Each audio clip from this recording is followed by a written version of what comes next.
August 18, 2014. Ukrainian military liberates Ilovaisk. This point was key. Ukraine's control over a major transport hub made it possible to cut off illegal armed groups from arms supplies from Russia. The main objective was to purge the city and restore full control over the settlement. One of those killed in a battle for Ilovaisk was a career officer, captain of the National Guard, Serhiy Shkarivsky. In early August 2014, his unit was redeployed from the Luhansk region to Ilovaisk.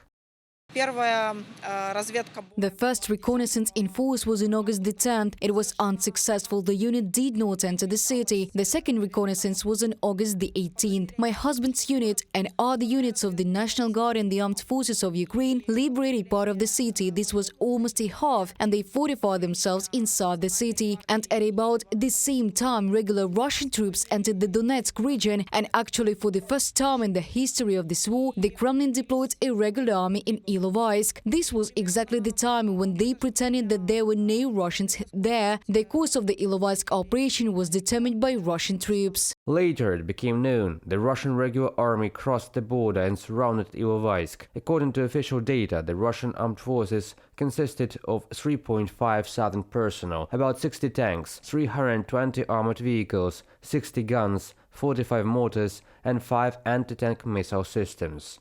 According to established data, the critical ratio of Ukrainian military forces in the Ilovaisk area to units of the Russian armed forces and representatives of illegal armed formations controlled by Russia was: personnel 1:18, tanks 1:11, armored vehicles 1:16, artillery 1:15, grads 1:24. From the results of the investigation published in 2020, the Office of the Prosecutor General of Ukraine quotes the publication Radio Liberty. Mikhailina Skoryk's husband, Serhiy Shkarivsky, was killed in Ilovaisk on August 19th. His unit was carrying out reconnaissance in force to reach the city council and hand out the Ukrainian flag. This is always the first task when a combat unit reaches the city center, which is planned to be liberated. And on the approaches to the city council, there was a sniper. They were trained Russian soldiers, and he was killed by a sniper's bullet, 2 shots. From August 24th to 25th, the Ukrainian armed forces were surrounded by the regular Russian army and pro-Russian militants. After that, on August 26th and 28th, negotiations began between the Ukrainian and Russian sides on providing safe corridors for the Ukrainian defenders to leave the encirclement. However, on August 29th, the Russian General Staff ordered that columns of Ukrainian soldiers be shot at with heavy weapons as they left the encirclement. It was an important operation that ended in defeat, but at the same time, for the guys who left Ilovaisk, who gave battle, this is a certain symbol of courage, fight, and unwillingness to surrender to the enemy. And it seems to me that it is very important to remember this on the 10th anniversary of Ilovaisk tragedy.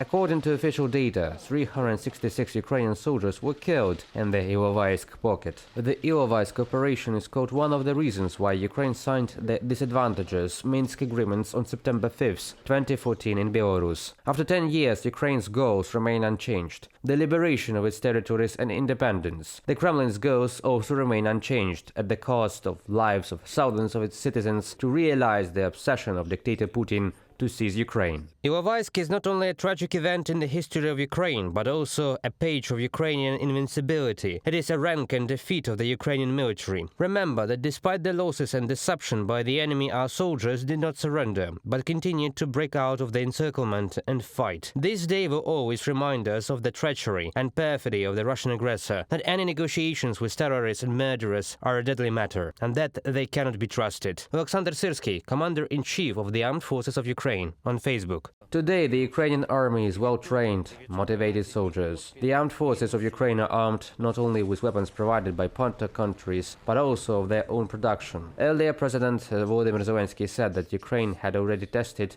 its first ballistic missile.